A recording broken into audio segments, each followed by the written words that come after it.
PR news వ్యూవర్స్కి, సబ్స్క్రైబర్స్కి, అలాగే పరశురామ్ టాక్స్ వ్యూవర్స్కి, సబ్స్క్రైబర్స్కి అందరికీ కూడా 80వ స్వాతంత్ర దినోత్సవ శుభాకాంక్షలు. అయితే 80 సంవత్సరాల స్వాతంత్ర దినోత్సవంలో మనం ఏం సాధించామంటే ఇంకా సాధించాల్సిందే ఎక్కువ ఉంది. ఇప్పటికీ ఇంకా కూడా మౌలిక వసతులు అందనటువంటి చాలామంది ప్రజలు మన దేశంలో ఉన్నారు. కనీసం ఇల్లు లేనటువంటి వారు కూడా చాలామంది ఉన్నారు. ఇంకా పేదరికంలో మగ్గిపోతున్నటువంటి వారు ఇంకా చాలామంది ఉన్నారు. ఇంకా అనేక మంది తల్లిదండ్రులు పస్తులు ఉండి పిల్లలకి భోజనం పెట్టేటటువంటి పరిస్థితి కూడా ఇంకా మన దేశంలో ఉంది. మంచినీరు దొరకక ఇప్పటికీ కొన్ని కిలోమీటర్లు నడుస్తున్నటువంటి వారు కూడా మన దేశంలో ఇంకా చాలా మంది ఉన్నారు. సరైనటువంటి విద్య అందనటువంటి వారు, నాణ్యమైనటువంటి విద్య లేనటువంటి వారు, ఇంకా నిరాశ్యరాస్యులు చాలా మంది మన దేశంలో ఉన్నారు. అలాగే ఎంతో మందికి వైద్యం కూడా అందుబాటులో లేదు.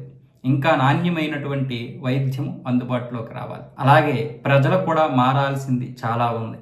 ఇంకా మనం చాలా దగ్గరలా చెత్త పోసేస్తూనే ఉన్నాం. పిల్లలకి చెప్పాల్సినటువంటి పాఠశాలలు ఆ విధంగా మార్పు కూడా తీసుకురావడం లేదు. అలాగే మనలో కూడా తల్లిదండ్రుల్లో కూడా క్రమశిక్షణ కొంతవరకు కొరవడింది. ఇక రోడ్డు మీద వెళ్తున్నటువంటి మనం ఎంతవరకు మన ప్రాంతాలని పరిశుభ్రంగా ఉంచుకుంటున్నాం అనేది మనమే ఆలోచించుకోవాలి.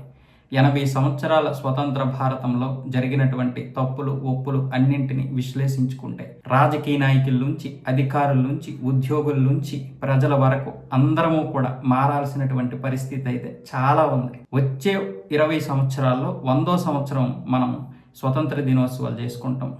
కానీ అప్పటికి అభివృద్ధి చెందినటువంటి దేశంగా మారాలంటే అందరము మారాలి. ఒకరి మీద ఒకరు విమర్శించుకోవడం మాత్రమే కాదు, ఇంకా అంటరానితనం ఈ దేశంలో చాలా ఉంది. అంటరానితనం, కుల వివక్ష, ఇలా రకరకాల దీంతో మనం ఇంకా కొట్టుమిట్టాడుతున్నాం. ఈ విషయాలన్నీ కూడా కూలంకుశంగా మనలో మనమే విశ్లేషించుకోవాల్సినటువంటిదే తప్ప ఒకరి మీద తప్పులతో దుమ్మెత్తు పోసుకుంటే జరిగేటటువంటి పరిణామాలు మనం చూస్తాం. కాబట్టి అందరము ఆలోచించుకోవాల్సినటువంటిది చాలా ఉంది.